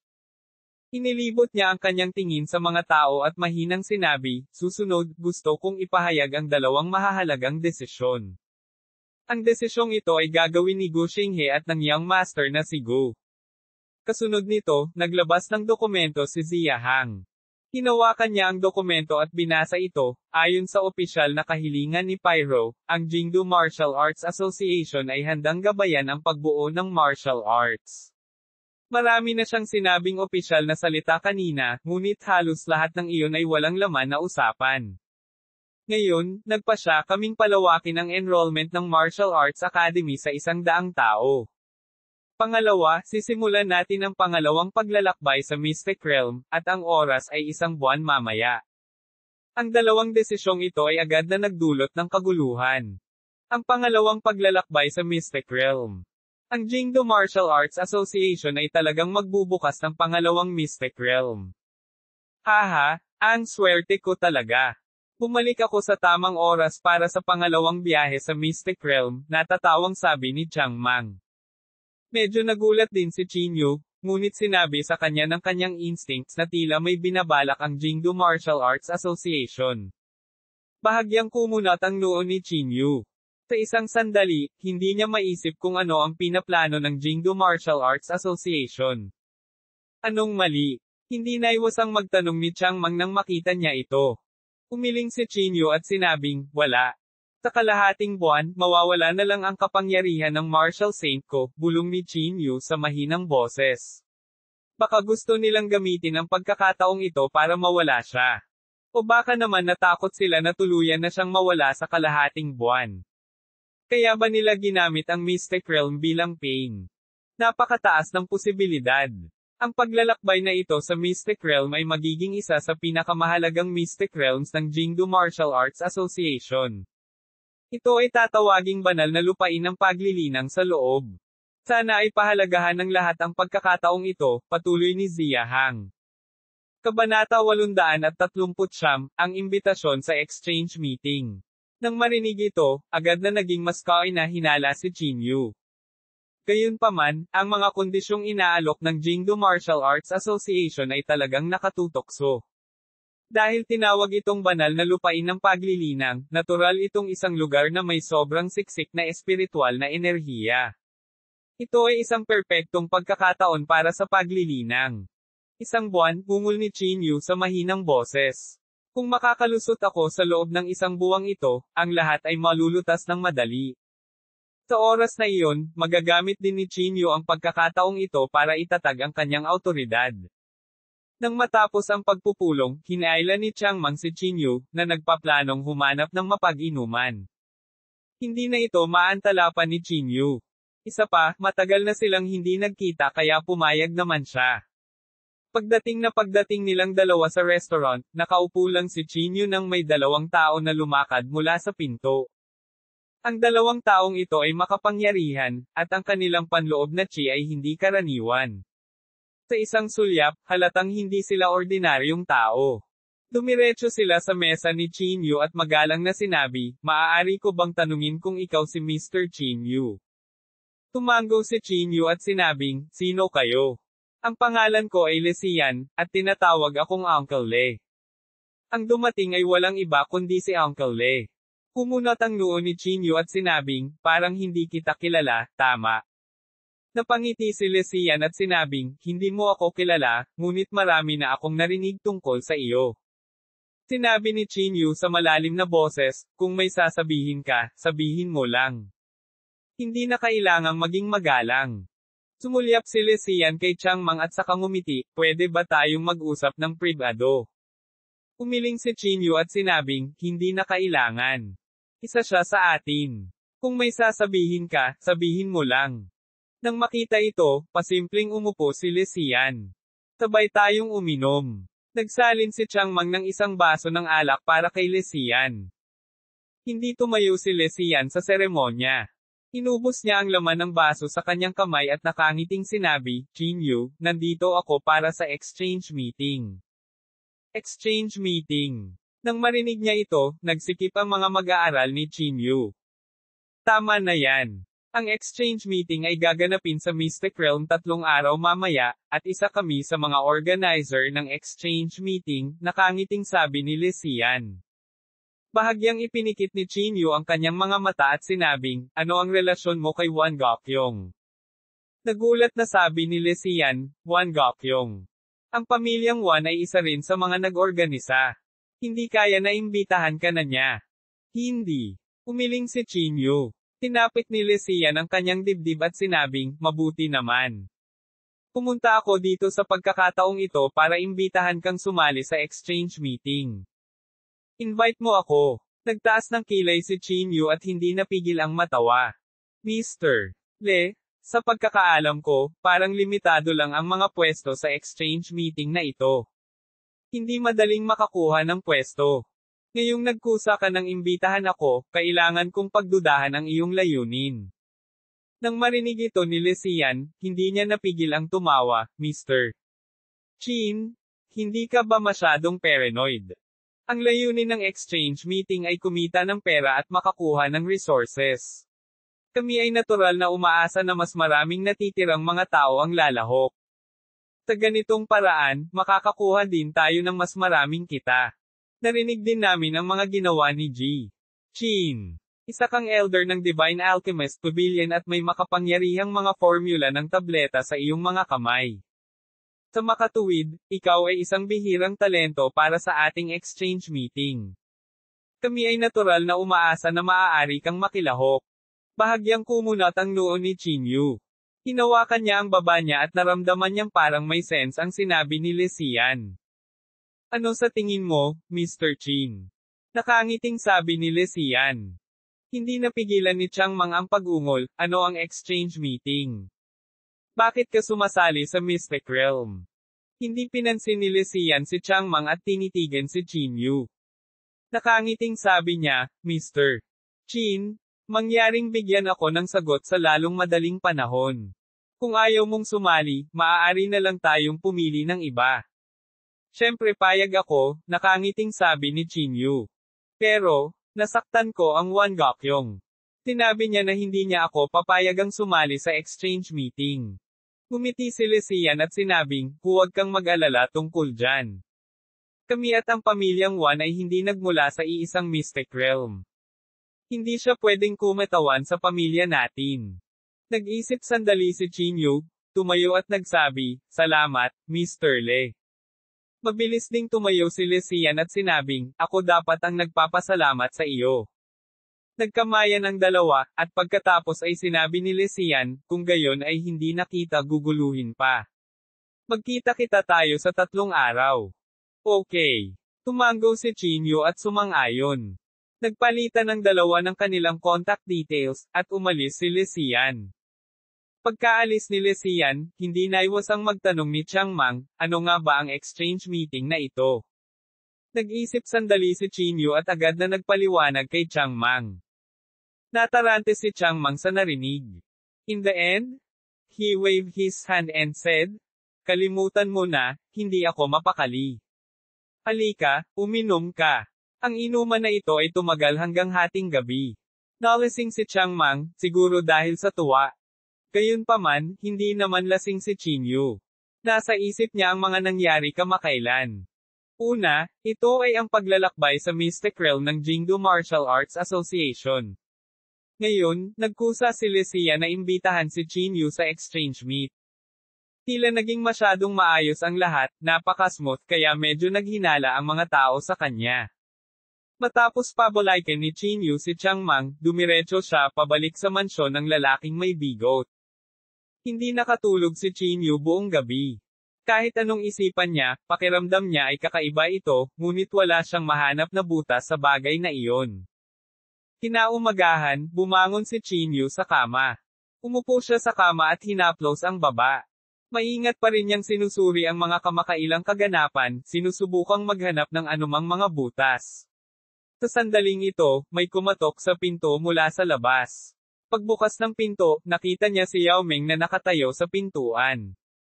Nang makita niya si Yao Ming, biglang naging malamig ang ekspresyon ni Chin Yu. Anong ginagawa mo dito? Tanong ni Chin Yu na may malamig na tingin. Kinagat ni Yao Ming ang kanyang mga labi at sinabing, Chin Yu, kung sinabi kong hindi ko alam ang layunin ng Wan Gokyong, maniniwala ka ba sa akin? Ano sa tingin mo? Gumisi si Chin Yu. Alam ng lahat kung ano ang ibig sabihin ng katawan ni Yan Rozo. Paanong hindi mo alam? Ipinaliwanag ni Yao Ming, sinabi sa akin ni Wan Gokyong na gusto niyang protektahan si Yan Rozo. Sinabi niya na lagi niyang hinahangaan ang pamilya Yan at si Old Mr. Yan, kaya gusto niyang protektahan si Yan Rozo. Tsaka humingi ako ng tulong sa tatay ko. Hiniling ko sa kanya na tumulong at pumunta sa Jingdu Martial Arts Association para hingin siya. Dahil tinanggihan ako, naniwala ako kay Won Gokyong. Nang marinig ito, bahagyang kumunat ang noo ni Chinyu. Totoo ba ang sinabi mo? Nalilitong tanong ni Chinyu. Nagmamadaling tumango si Yao Meng at sinabing, totoo talaga. Kung hindi ka naniniwala sa akin, maaari kong gamitin ang aking paglilinang sa pagmumura. Bahagyang lumambat ang ekspresyon ni Chinyu. Pumasok ka. May itatanong ako sa iyo, sabi ni Chinyu. Matapos tanggapin si Yao Meng sa silid, dumiretso si Chinyu sa punto at nagtanong, tanungin kita, totoo ba ang exchange meeting? Narinig ko na binanggit ng tatay ko noon. Hindi dapat peke, tumango si Yao Meng at sinabi. Hinawakan ni Chinyu ang kanyang baba at sinabing, may tanong ako. Ang mga nagdaraos ng exchange meeting ay ilang mga aristokratikong pamilya mula sa Mystic Realm, tama ba? Manam. Patuloy na tumango si Yao Meng. Kung gayon, ang mga aristokratikong pamilya ba ay nasa mabuting kalagayan? Tanong ni Chinyu. Kabanata 840, dalawang martial saints. Sinabi ni Yao Meng sa mahinang boses, oo, dahil magkasama silang nag-organisa ng exchange meeting, syempre kilala nila ang isa't isa.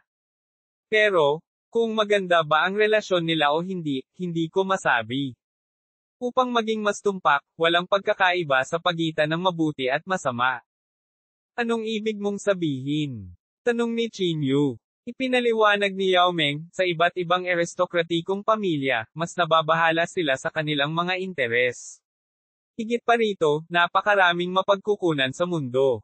Kahit na ang mga mapagkukunan sa Mystic Realm ay ninakawan mula sa mundo ng mga tao. Kaya, kahit na ang iba't ibang mga aristokratikong pamilya ay mukhang mapayapa sa ibabaw, sa katotohanan, sila ay lihim na nakikipagkumpetensya sa isa't isa. Pinaikit ni Chinyu ang kanyang mga mata at nginisyan. Sa madaling salita, hanggat sapat ang mga tukso, magiging mga kaaway din sila. Tama, ito ay pareho para sa anumang aristokratikong pamilya. Tumango si Yao Meng. Naiintindihan ko. Tumango si Chinyu. Chinyu? Kung gusto mo talagang sumali sa exchange, matutulungan kitang makakuha ng pwesto. Kunin mo ito bilang paghingi ng tawad sa iyo. Tumayo si Yao Meng at sinabing. Napangiti si Chinyu at sinabing, hindi na kailangan. Hanggat hindi mo iniisip na saktan si Yan Rozo, sapat na iyon. Mapait na ngumiti si Yao Meng at sinabing, bakit ko iisipin na saktan si Rozo? Sige. Kung wala nang iba, hindi na kita itatago. May gagawin pa ako, tumayo si Chinyu at sinabi. Matapos paalisin si Yao Meng, kinuha ni Chinyu ang kanyang cellphone at tinawagan si Lesian.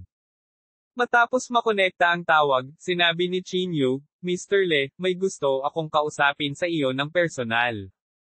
Tayong dalawa lang. Saglit na nag-alinlangan si Lesian, ngunit sa wakas ay pumayag. Ang pag-uusap na ito ay tumagal ng isang buong araw. Si Chinyu ay lumabas sa umaga at hindi bumalik hanggang gabi. Sa sumunod na 2 araw, hindi lumabas si Chinyu. Hindi mabilang na kayamanan ang inihanda niya para sa exchange meeting na ito. Sa isang kisap mata, dumating na ang araw ng pagpunta sa exchange meeting. Maagang umaga, nakatayo si Chinyu sa pasukan ng Martial Arts Academy, naghihintay kay Lesian. Makalipas ang 10 minuto, huminto ang isang sasakyang Mercedes-Benz sa pasukan. Mr. Chin, mangyaring sumakay sa kotse, nakangiting sabi ni Lesian.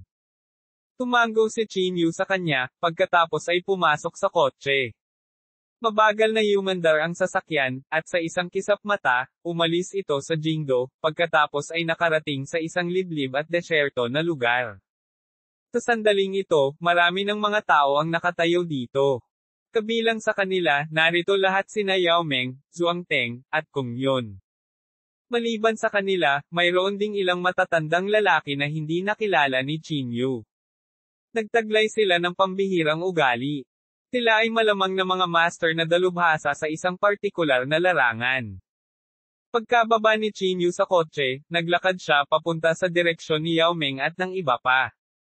Chinyu. Bahagyang nagulat ang lahat nang makita nila si Chinyu. Isang hakbang pasulong si Won Gokyong at nginisyan. Anong ginagawa mo dito? Diba sabi ko hindi kita bibigyan ng pwesto? Inimbitahan ko siya dito, sabi ni Le Xian sa gilid. Agad na kumilo si Wan Gokyong at sinabing, Tito Le, ano ang ibig mong sabihin? Ang lalaking ito at ako ay may sama ng loob. Napangiti si Le Xian at sinabing, may sama ng loob siya sa iyo, pero wala siyang sama ng loob sa akin.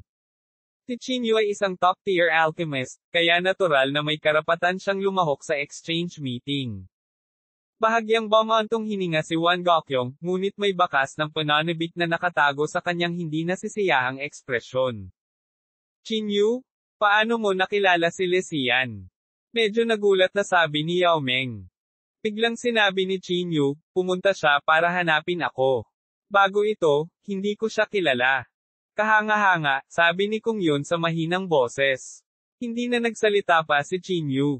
Bahagyang ipinikit niya ang kanyang mga mata at tahimik na naghintay sa pagbubukas ng Mystic Realm.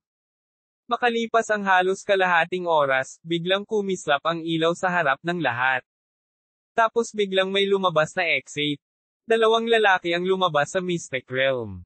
Ang mga taong ito lang. Pagtingin sa iilang tao sa harap nila ay parang medyo nagulat ang dalawang taong ito. Tumango si Wan Gokyong at sinabing, ito ang unang exchange meeting pagkatapos ng lahat, kaya ang bilang ng mga taong kalahok ay hindi masyadong marami. Hindi na nagsalita pa ang dalawang tao at agad na pumayag. Pagkatapos, sinabi nila, sige, sumunod ka sa akin. Sumunod ang grupo ng mga tao sa likuran nilang dalawa at humakbang papasok sa Mystic Realm. Sa sandaling tumuntong sila sa Mystic Realm, nawala din ang pasukan. Sa sandaling makapasok sila sa kaharian, sinalakay sila ng mga alon ng kakaibang internal chi. Ang panloob na chi na ito ay hindi mukhang panloob na chi. Sa halip, may bulok na amoy. Anong amoy yan? Hindi lang si Qin Yu ang nakapansin ng kakaibang amoy na ito. Ganun din ang naramdaman ng iba. Tinulyapan sila ni Wan Gokyong at sinabing, ito ay isang inabandonang panloob na kaharian ng chi. Let alone resources, wala naman. Tapos, outsiders kayo. Sino ang makakasiguro na hindi ka magkikimkim ng anumang masamang intensyon? Ang mga salitang ito ay natural na pumukaw sa kawalang kasiyahan ng karamihan. Malamig na bumantong hininga si Kung Yun at sinabing, kayo ba ay mula sa Mystic Realm na napakahusay? Tinulyapan ni Wan Gokyong si Kung Yun at hindi nagsalita. Kahit na sila ay mula sa Mystic Realm, hindi nila nais na pukawin ang mga mayayamang bata sa sekular na mundo. Ang palitan ay gaganapin sa loob ng 3 oras. Ang lokasyon ay ang palasyo sa harap, sabi ni Wan Gokyong habang nakaturo sa unahan. Maaari kang pumunta at maghanda. Hindi na nagsalita pa ang grupo at naglakad na lang patungo sa palasyo. Dumating ang grupo sa palasyo. Tira na rin ang palasyo at may mga sirang pader kung saan-saan. Tulad ng sinabi ni Wan Gokyong, ang Mystic Realm na ito ay ganap na inabandona. Hindi banggitin ang espiritual na enerhiya, kahit na ang mga puno ay halos natuyo. Sa sandaling ito, maraming tao ang nagtayo ng mga stall sa palasyong ito upang makipagpalitan. Ang mga taong ito, lahat ba sila ay mula sa Mystic Realm? Naguguluhan na tanong ni Qin Yu. Bahagyang tumango si Yao Meng at sinabing, dapat nga. Sa isang sulyap, mayroong hindi bababa sa 12-dosenang mga tao ang naruroon. Dahil sa napakalaking bilang, medyo nagulat si Qin Yu. Talagang napakaraming Mystic Realm sa mundong ito. Kumunat ang noo ni Qin Yu at nagtanong. Ipinaliwanag ni Yao Meng, sa totoo lang, ang Mystic Realms ay hindi kasing misteryoso gaya ng iniisip mo. Maraming tao ang bumibiyahe sa pagitan ng Mystic Realms at ng mundo ng mga tao. Tinatreto pa nga ng ilang tao ang Mystic Realms bilang kanilang tahanan. Tumango si Qin Yu upang ipakita ang kanyang pag-unawa. Pagkatapos, inilabas ni Qin Yu ang kanyang Divine Sense. Hindi nagtagal, natuklasan niya ang dalawang kakaibang internal chi. Ang panloob na chi na ito ay eksaktong kapareho ng nakatagpo ni Qin Yu sa pangalawang kaharian. Martial Saint. Isang bakas ng pagkabalisa ang sumilay sa mukha ni Qin Yu. Gumisi si Wan Gokyong. Naramdaman mo. Dahil nandito ka na, hindi ako natatakot na sabihin sa iyo na ang pamilya Wan ay nagpadala ng 2 Martial Saints. Sa tingin mo ba talagang nagustuhan ni Le Xian ang iyong talento? Anong biro? Plano ko lang yan. Ang layunin ko ay linlangin ka sa Mystic Realm at palayasin ka. Abangan ang mga advanced na kabanata sa members-only videos.